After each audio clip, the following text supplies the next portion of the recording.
Imagine sitting in your in-laws' living room on Christmas morning. The tree is glowing, everyone's laughing, and your wife, who you've loved and sacrificed for, hands you a neatly wrapped envelope. You open it, and inside are divorce papers. The whole family bursts into cheers, clapping like they've been waiting for this moment all along.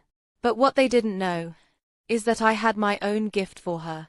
And when she opened it, the room went dead silent. Before we continue, don't forget to like, comment and subscribe for more stories like this.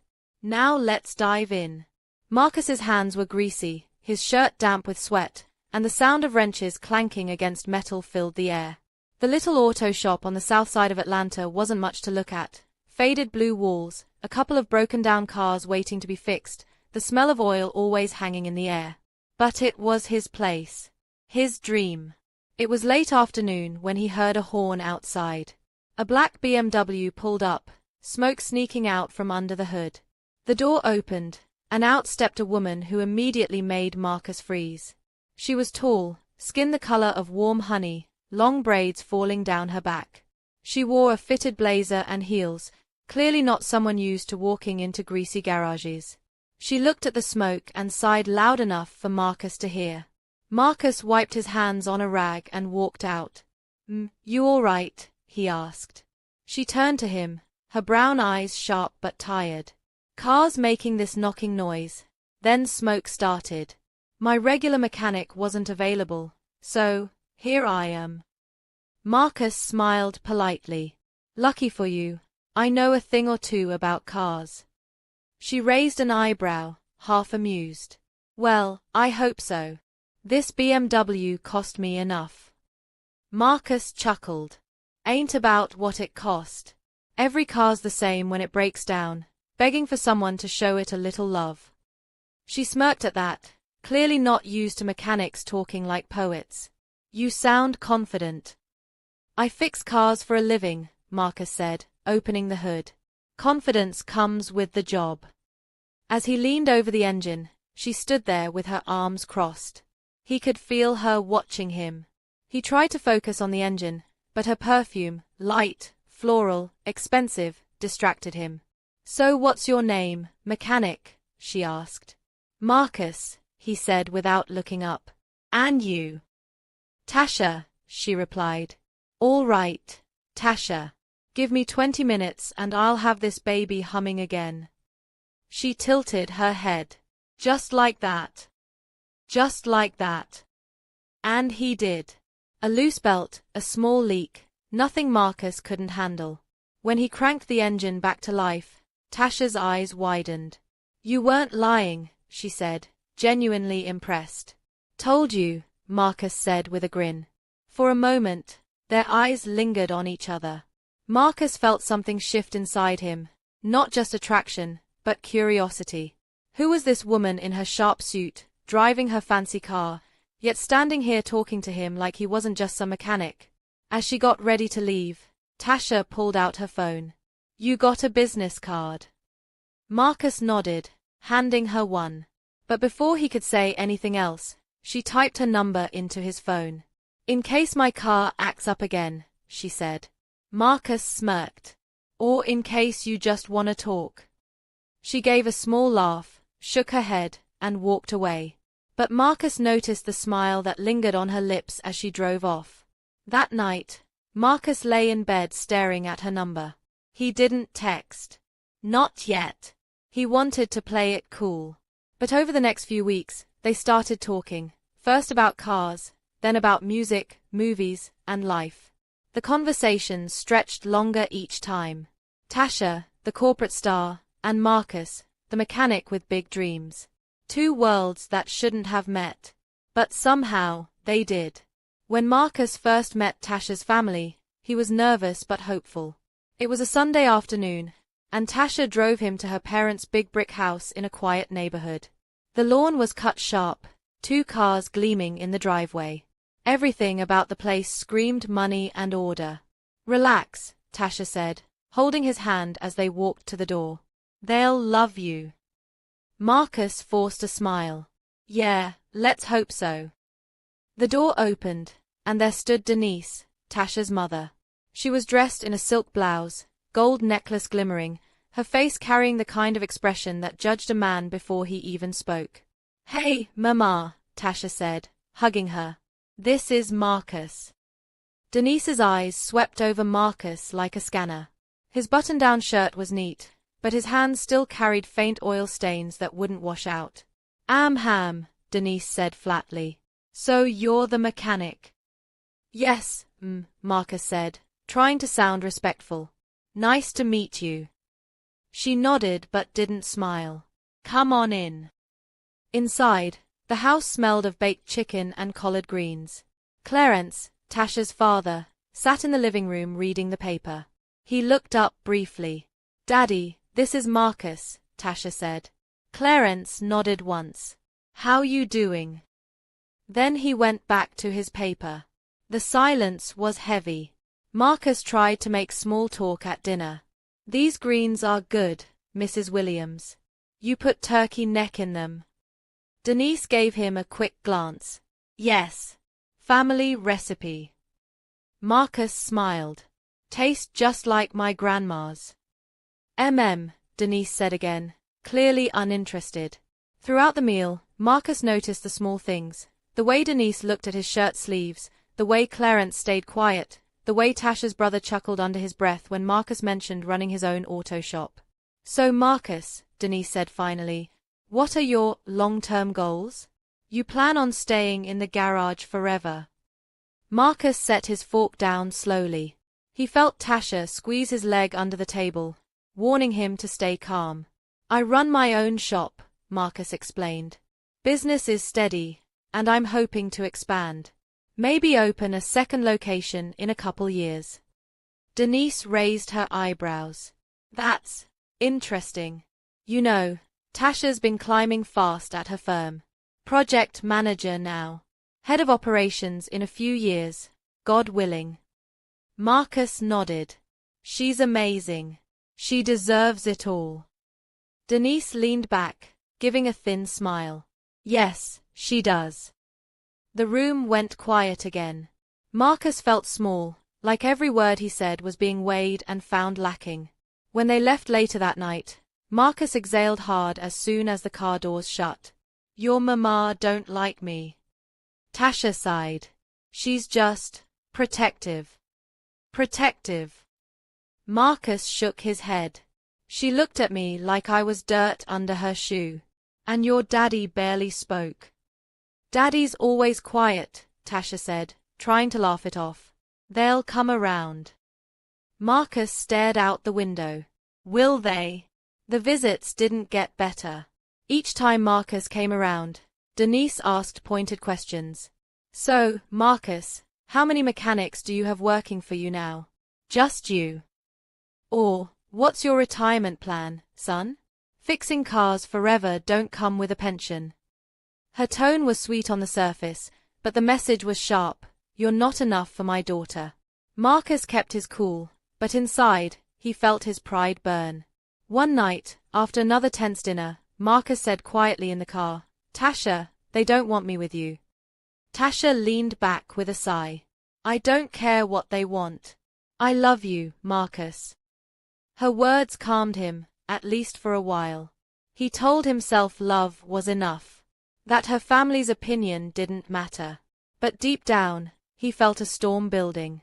Marcus woke up one Saturday morning to the sound of Tasha's voice. She wasn't talking to him. She was already on her laptop in bed, a headset on, speaking fast and sharp. "Yes, Jerome, I understand the deadline. We'll have the numbers by Monday. No, push the other meeting back. I'll make it work." Marcus rubbed his eyes, sat up, and looked at the clock. It wasn't even 8 a.m. He yawned. "Baby, it's Saturday." Tasha held up her hand to shush him, eyes locked on the screen. "Yes, I'll send the report tonight," she said, typing quickly. Marcus sighed and rolled out of bed. By the time he came back from brushing his teeth, she was still talking about contracts, clients, projections. He sat at the edge of the bed, waiting for her to notice him. Finally, she muted her mic. "Sorry, babe.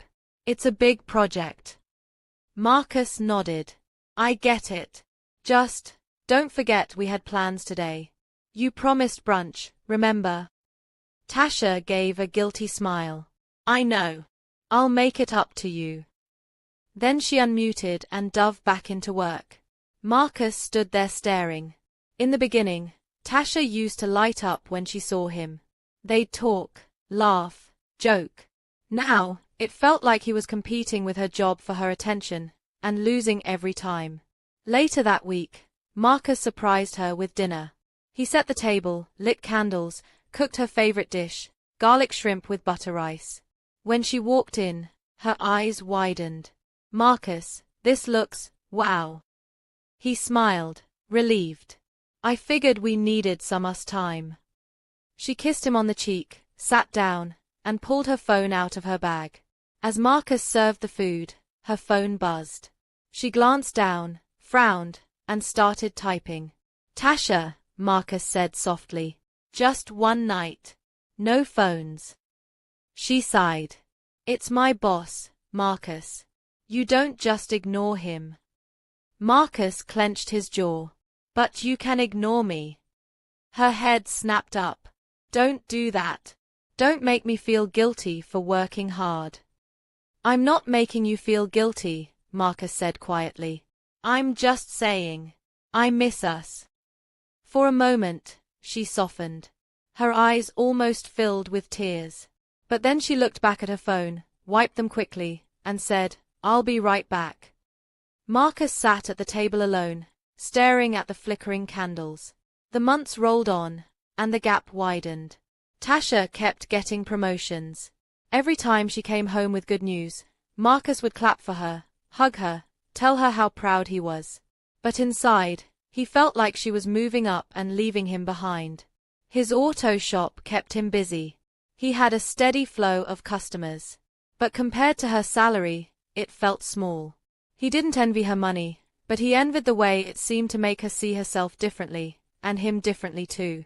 One evening, after another long day, Marcus tried to talk. Tasha, do you even want this anymore? Us, I mean. Tasha closed her laptop and looked at him. What kind of question is that? You're never here, Marcus said. Even when you are here, your mind's at work. She shook her head. Marcus, you fix cars. I manage million-dollar projects. Of course, my head is busy. Marcus blinked. The words stung. So fixing cars ain't important. That's not what I meant, she said quickly. I'm just saying my stress is different. Marcus leaned back in his chair, staring at her. He thought about how her mother's words sounded almost the same. And for the first time, he wondered if Tasha felt the same way her family did, like he wasn't enough. For months, Marcus held on to one hope, starting a family. He and Tasha had talked about it often before marriage. She wanted 2 kids, a boy and a girl. He wanted a house filled with laughter, the kind he didn't always have growing up. So when Tasha came to him one morning saying, Babe, I've been feeling sick lately. My period's late, Marcus's heart leapt. You think you're pregnant?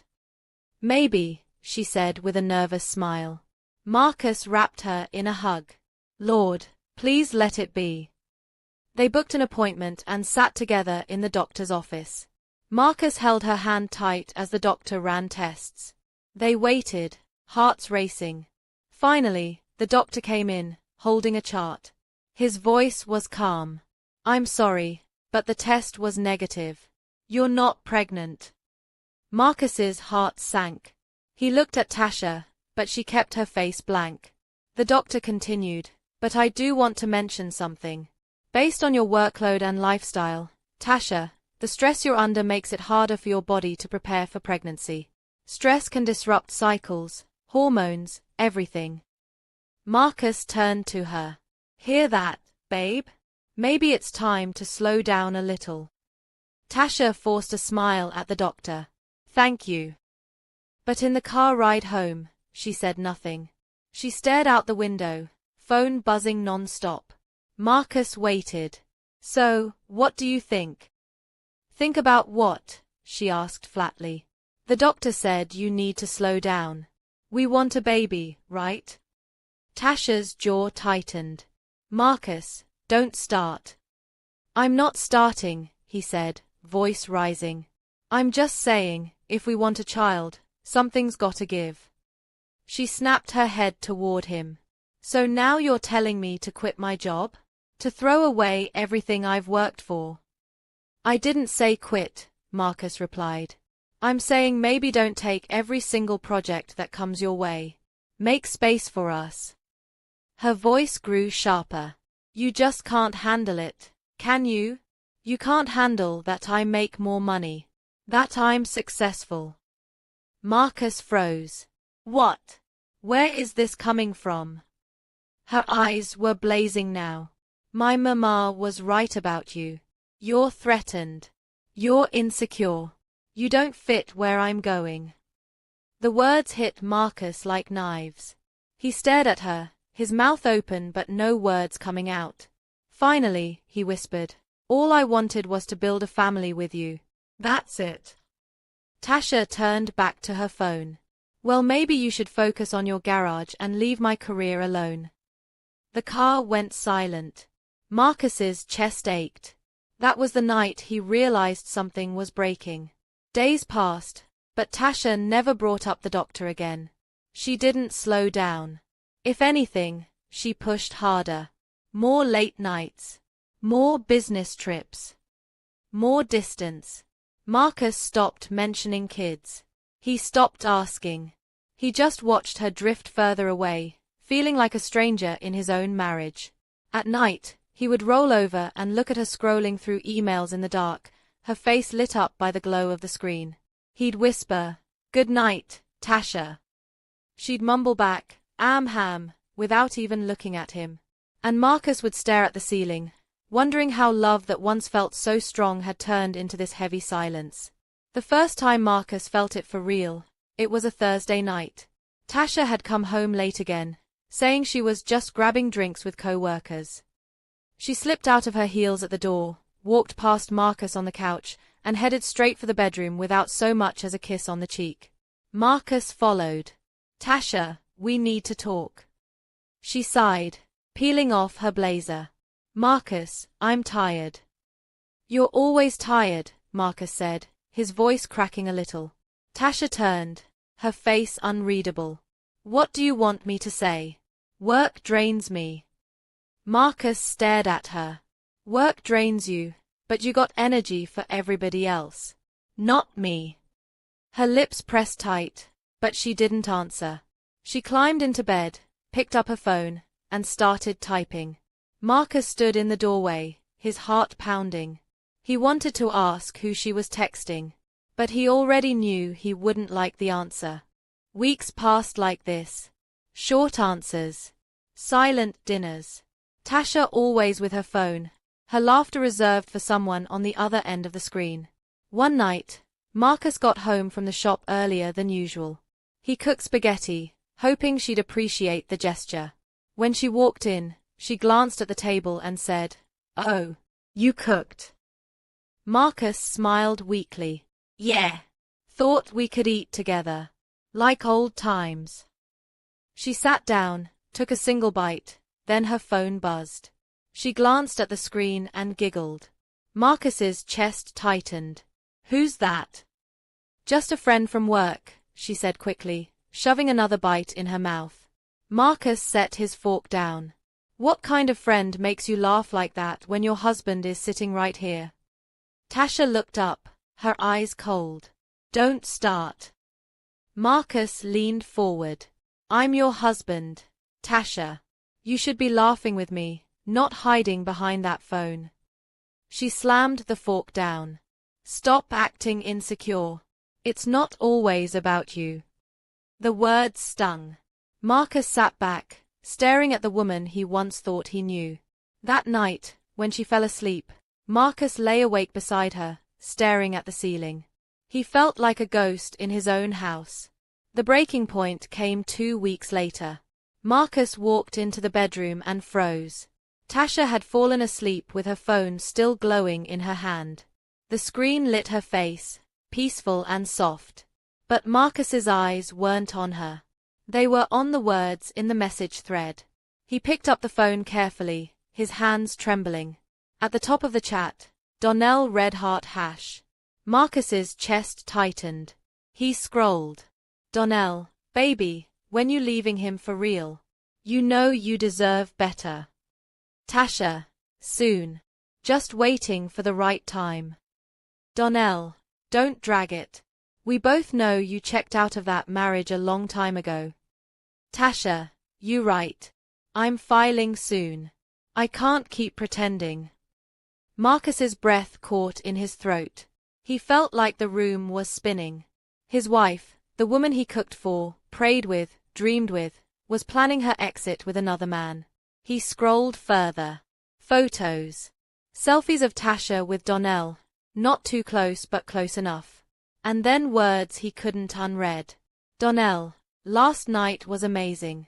Can't wait to do it again. Tasha, me too, baby. Marcus's hands shook. His chest ached like someone had punched a hole in it. He set the phone back down, careful not to wake her. He sat on the edge of the bed, staring at the floor, tears burning his eyes. For a long time, he didn't move. He just let the pain sink in. That night, Marcus made a choice. He wasn't going to beg. He wasn't going to scream. He was going to get proof. He was going to protect himself. Because if Tasha wanted war, Marcus would make sure he wasn't the one left broken. From that night on, Marcus stopped trying to save the marriage. Every time Tasha stayed out late, he didn't ask questions. He just wrote it down in a small notebook he kept hidden in his tool chest at the shop. Friday, came home after midnight. Said she was with co-workers. No explanation. Sunday, spent 2 hours on the phone in the bathroom. Laughed the whole time. Tuesday, refused to talk when I asked about counseling. Said I was controlling. Marcus also started recording. When they argued about counseling, he hit record on his phone.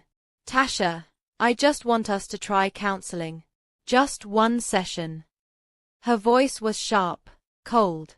Marcus, I said no. I don't want to sit in some office pretending this marriage is worth saving. It's not. Those words cut deep. But Marcus knew he needed them. Still, screenshots and recordings weren't enough. He needed undeniable proof. So he called an old friend, who whispered to him about a private investigator. The first time Marcus met the PI, he felt like he was stepping into a movie. A tall man in a plain jacket slid into the booth across from him at a diner. Name's Carter. You Marcus? Marcus nodded. Yeah. My wife, she's cheating. I need proof. Carter didn't flinch. You got names? Places she goes. Marcus handed him a folder. Screenshots of texts. Tasha's work schedule. The places she claimed to be on certain nights. Carter flipped through it. Give me a week. And a week later, Carter delivered. Marcus sat at his desk in the shop, his hands trembling as he opened the envelope. Inside were photographs. Tasha, dressed up, laughing with Donnell at a restaurant. Tasha and Donnell holding hands in a parking lot. Tasha kissing Donnell outside a hotel. Marcus closed his eyes, the images burning into his brain. He wanted to scream, to cry, to smash something. But instead, he breathed deep. This is what I needed, he whispered. Now he had it all, the texts, the recordings, the photos, the videos. Proof that his wife wasn't just distant, she was gone. That night, Marcus drove home with the envelope in his bag. He watched Tasha sitting on the couch, scrolling her phone, smiling faintly. She looked up at him and said, "What?" like he was intruding on her peace. Marcus forced a smile. Nothing. Inside, he was already gone. The next day, Marcus went to see a lawyer. The lawyer, a middle-aged black woman named Ms. Evans, looked through the evidence quietly. Then she looked up. Marcus, you've got a solid case. You file now, she can't spin this on you. Marcus nodded. I want out. But I want to do it my way. Ms. Evans raised an eyebrow. What do you mean? Marcus leaned forward, his voice calm but firm. We always spend Christmas with her family. Every year they treat me like I don't belong. This year, I want to leave on my terms, not theirs. Ms. Evans studied him, then smiled faintly. I see. You want closure. Exactly, Marcus said. Closure on my terms. And so, Marcus filed for divorce right before Thanksgiving. He held the signed papers in his hands, but he didn't serve them yet. He waited. Because Christmas was coming. And this year, Marcus had a gift of his own. Marcus drove in silence as the cold December wind howled outside. The windshield wipers swept away the light drizzle, each squeak like a countdown to the moment he had been planning for weeks. Beside him, Tasha scrolled through her phone. Her braids brushed against her coat, the glow of the screen reflecting in her glasses. She hadn't said more than 3 words since they left the house. Marcus glanced at her. He could see the smirk tugging at the corner of her lips. She thought she had the upper hand. She thought tonight would be the moment she and her family humiliated him, like they'd always wanted. But Marcus's chest was calm. He gripped the wheel with steady hands. In the trunk sat a small black gift box, neatly wrapped with a red ribbon. Inside, everything he needed.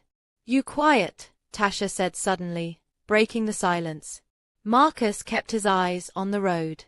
Just thinking. About what? He paused before answering. About how much can change in a year.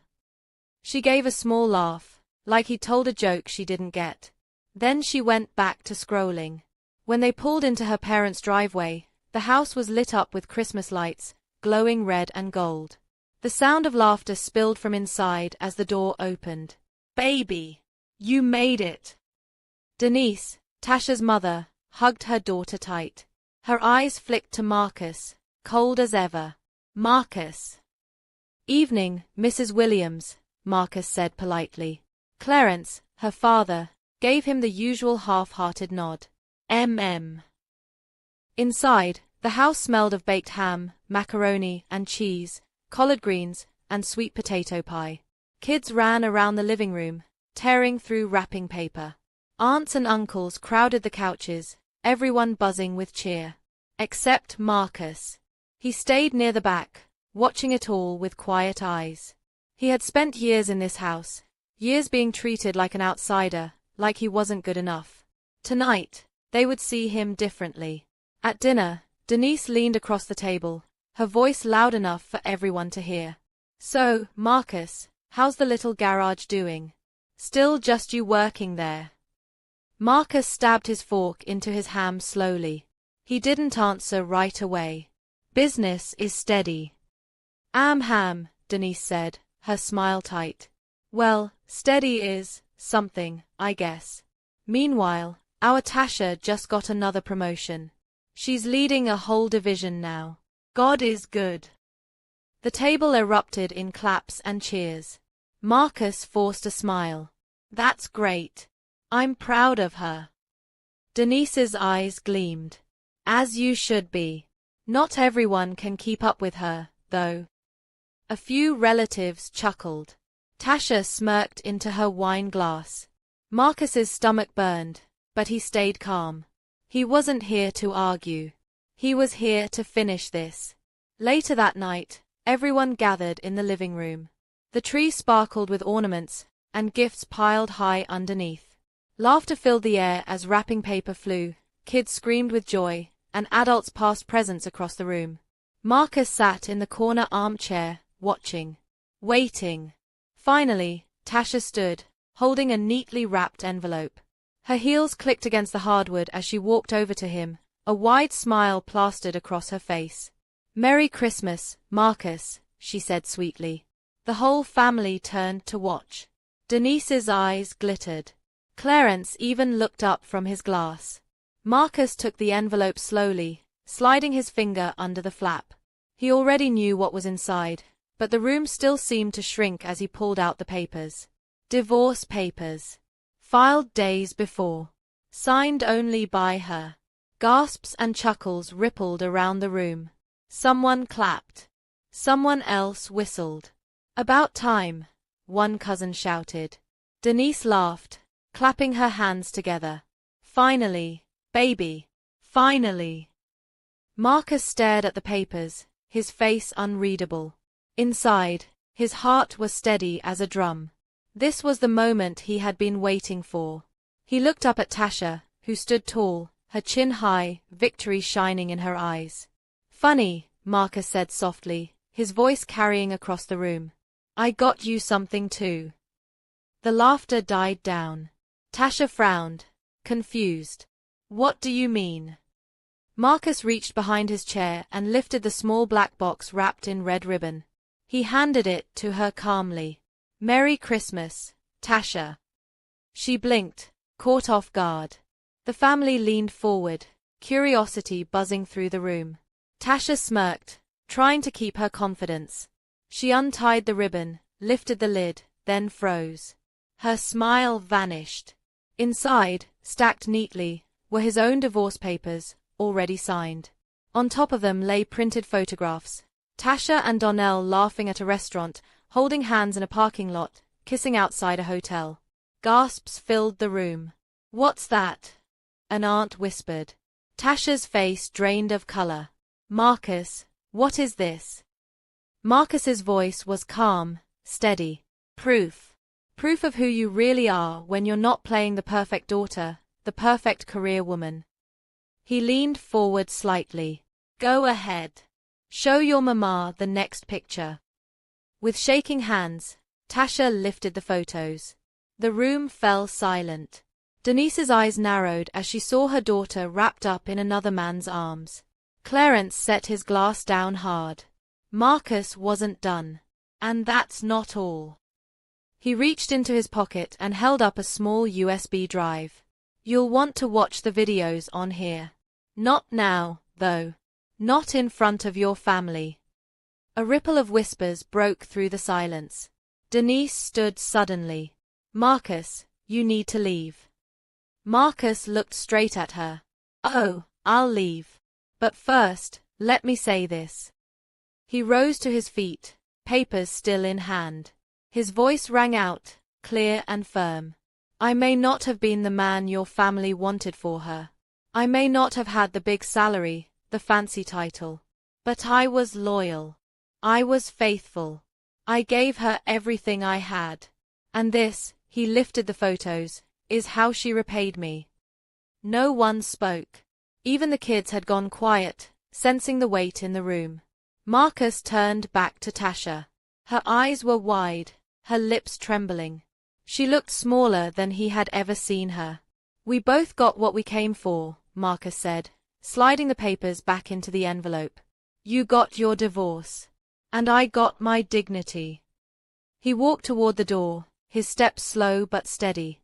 At the doorway, he stopped and turned back one last time. I'll see you in court. And with that, he left.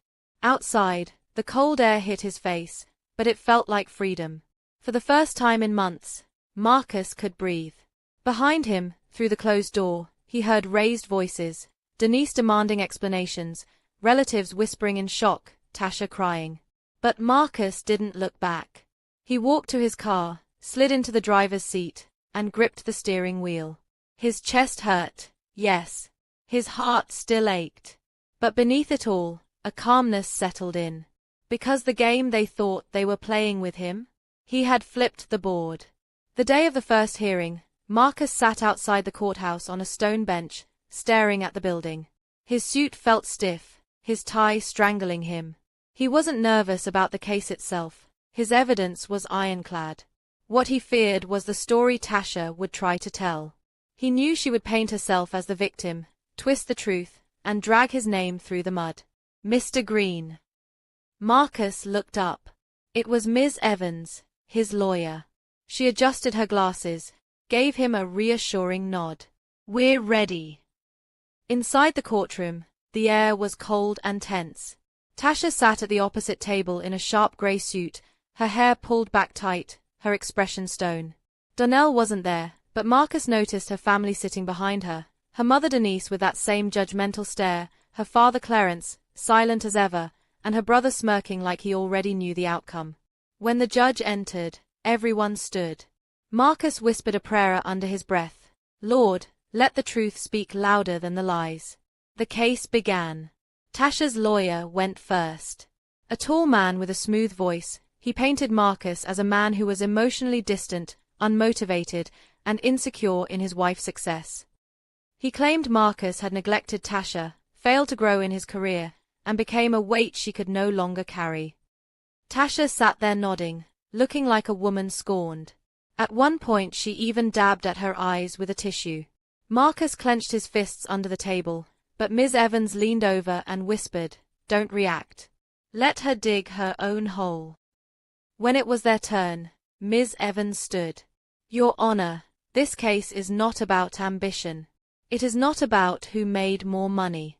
It is about betrayal." She walked to the judge's bench, her heels clicking against the floor.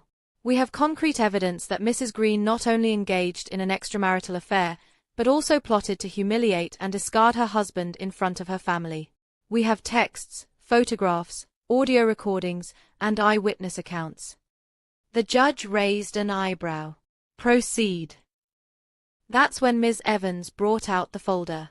She handed copies of the screenshots, the transcripts of the recordings, and the private investigator's photographs to the judge. The courtroom was silent except for the sound of paper turning. Tasha shifted uncomfortably. Denise's face went pale. Clarence lowered his eyes. When the judge looked up, his voice was sharp. "Mrs. Green, do you deny that these messages were written by you?" Tasha stammered. I was under stress. Marcus and I were already broken. I didn't mean." But Ms. Evans cut her off. "The evidence shows not just infidelity, but intent. Intent to deceive, to ridicule, and to manipulate. My client, despite his loyalty and efforts to repair the marriage, was left in the dark until Mrs. Green's actions made the truth undeniable." Tasha's lawyer tried to object, but the judge silenced him. "The evidence is clear. I don't need excuses." Marcus sat still, his heart pounding. For once, he didn't feel small. He didn't feel like the unworthy mechanic sitting at his wife's family table. He felt seen. The judgment came swiftly. Because Tasha earned significantly more, the court ruled she had to pay Marcus a settlement. Their assets would be divided equally, but Marcus would walk away with more than just half, enough to rebuild, to restart, to breathe again. Tasha's face twisted in disbelief. Denise whispered something harsh in her ear. Clarence sat stone-faced. Marcus didn't look at them. He kept his eyes on the judge, nodding respectfully. When it was over, he walked out into the sunlight, his shoulders lighter. He didn't gloat. He didn't smile. He just exhaled, feeling like he had carried a mountain for years and finally set it down. But peace wasn't immediate. That night, Marcus's phone buzzed with call after call. Tasha's number lit up the screen over and over again. He didn't answer. The next morning, voicemails filled his inbox. Her voice was sharp, spitting venom. "You ruined me, Marcus. You think you won? You'll always be a small man with greasy hands. You'll never be enough for anyone." Another message came later, her tone broken, almost begging. "Why did you have to do this in court? You embarrassed me. You could have just left quietly. Why did you humiliate me like that?" Marcus sat on his couch listening, but his face never changed. He deleted the messages one by one. When the text started flooding in, long paragraphs of blame, rage, insults, he blocked her number. He wasn't going back. The days after the final judgment felt strange. Marcus woke up in a quiet house, no sound of Tasha's heels clicking on the floor, no smell of her perfume in the air. Just silence. At first, it hurt. The bed felt too big. The kitchen too empty. He caught himself reaching for 2 plates before remembering he only needed one. At night, the loneliness crept in. He'd roll over, expecting to see her lying beside him, only to find a cold pillow. But with time, the silence stopped feeling heavy. It started feeling peaceful. One Saturday, Marcus walked into his shop early, the sun just rising. The smell of oil and metal hit him, and for the first time in months, he smiled. He rolled up his sleeves, wiped his hands on his rag, and got to work. A customer came in, a young woman nervous about her old car breaking down. Marcus fixed it while talking her through every step, calming her fears. When she drove away smiling, Marcus realized this was what he loved: helping people, building trust, doing honest work. He didn't need a corner office. He didn't need a title. He just needed peace. One evening, Marcus sat on his porch, watching the sun dip behind the trees. His best friend Jamal dropped by with a six-pack. "Man," Jamal said, cracking open a can, "I still can't believe you pulled that Christmas stunt. Savage." Marcus chuckled softly. "I wasn't trying to be savage. I just couldn't let them humiliate me." Jamal shook his head. "Nah, brew. You handled it like a king. They thought you'd fold, but you stood tall." Marcus sipped his drink, eyes on the horizon. "It still hurt, though. I really loved her, man. I thought we'd build a life together." Jamal put a hand on his shoulder. "Sometimes love ain't enough when respect ain't there." Marcus nodded slowly. Those words sank deep. In the quiet weeks that followed, Marcus found himself reflecting. He thought about the young man who met Tasha in that garage, full of hope. He thought about the man sitting at her family's table, swallowing insults. He thought about the man staring at texts in the dark, heartbroken. And he thought about the man who walked out of her parents' house on Christmas morning, head high, dignity intact. It wasn't the ending he wanted, but it was the ending he needed. Months later, Marcus heard through a mutual friend that Tasha had moved to another city. Her career was still climbing, but her personal life was a mess. She was bitter, angry, lonely. Marcus didn't smile at the news. He didn't wish her harm. He just whispered, "I hope she finds peace one day." Because he already had. One Sunday morning, Marcus walked into church alone. For a moment, he felt a sting of emptiness. Couples held hands, families filled the pews. But when the choir started singing, Marcus closed his eyes, and a tear slid down his cheek. He wasn't broken anymore. He was healing. And as he walked out of the church into the bright sunlight, he whispered to himself, "They thought I'd crumble. Instead, I rose." In the end, I didn't just walk away from a broken marriage. I walked away with my dignity. They thought I'd be crushed, but instead, I rose stronger than ever. Now let me ask you, if you were in my shoes, would you have played it cool like I did, or gone off right there in front of everybody? Drop your thoughts in the comments, hit that like button if you stayed till the end, and don't forget to subscribe for more stories you'll never forget.